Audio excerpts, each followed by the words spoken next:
There has been a lot of controversy around Rachel Zegler and the new live-action remake of Snow White, from tying her post to politics, which has upset many Disney execs, to the seven dwarves being replaced by CGI characters. Sarah, what is going on? Where do we begin?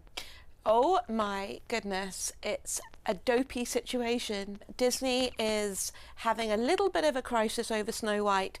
We have had so many strands to the story that we haven't even got to the launch, which is going to be on March the 21st, but we are already seeing so many issues. They made the film. There are no little people playing dwarves, which a lot of actors have complained about. Absolutely, especially since they cast some too. Exactly. So we have that, number one. Number two, last year they had the trailer that debuted at the annual Disney extravaganza, which is the Disney Expo, I think it's D23. They showed the trailer. Rachel Zegler then put the trailer on her Instagram and she put it on her rest of her socials, and she said, "I can't believe this is finally out. Thank you so much. Free Palestine." What's the tie-in with that? There is no tie-in Exactly. to it. Rachel Zegler is an actress who's well known. She's for her beliefs, which is fine. She is in her 20s. She is very outspoken. However, the people at Disney and the people that I've spoken to this week, so they're all really upset about that. She then has not stopped talking about her beliefs all the way through the making of Snow White, all the way through the promotion of Snow White. And now we've got to the point where there is going to be no big premiere. They are, wow. Yeah, they're not going to be having the usual red carpet that you always see. What they're going to be having is an event in LA at the El Capitan Theatre, which is the Disney theatre in Hollywood.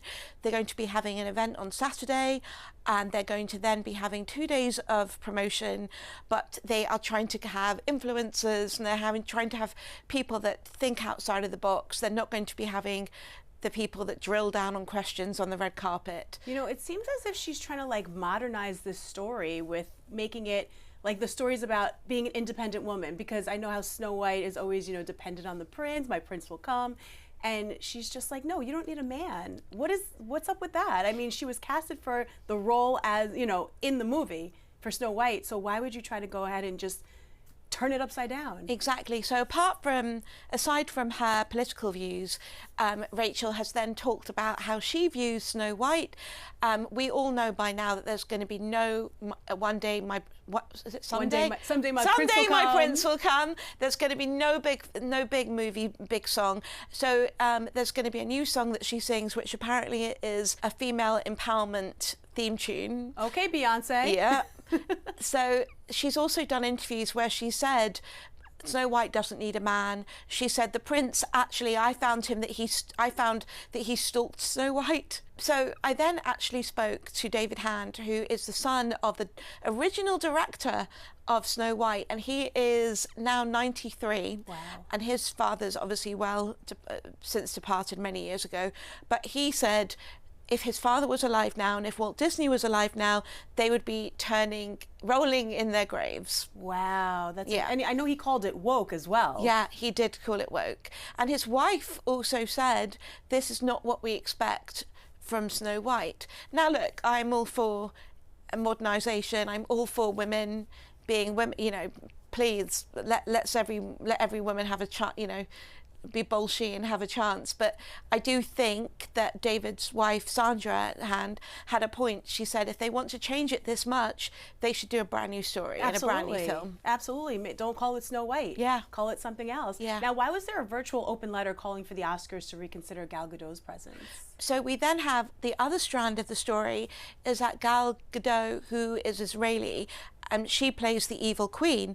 And so apparently Rachel and Gal on filming were absolutely fine, but as soon as filming started, there's been issues because Gal has been speaking out for her homeland, particularly in the wake of the October the 7th terror attacks. And then what happened was, which I only found out about this week, and I can't believe it didn't actually turn up a bit, a bit earlier, but just on the day of, and the few days before and leading up to the Oscars, they had a virtual letter, and members of the Academy, some members signed that they didn't want Gal turning up to the Oscars. Now, if you'll recall, if you watched the Oscars, Gal and Rachel came on and they handed out an Oscar and they were fine. They both looked fine together and they were very friendly. But behind the scenes, Gal was absolutely mortified, so upset that this was happening. Now, I've spoken to the Academy and they say that this never actually got to them. I think it was something that just got circulation online, but that's still really upsetting, just to be persecuted for what you're standing up for. Absolutely. Now, do you think people are going to embrace or boycott the new live action remake after all of this? I think it's a really fascinating question, because sometimes when you have this much stuff that goes on behind the scenes and that then hits the headlines, people will be like, oh, I want to go and see it. Right. But I think in this case, I think people are fed up with woke. I also think a lot of people that love Snow White and they're reading about it are going to be like, why do I need to go and see this?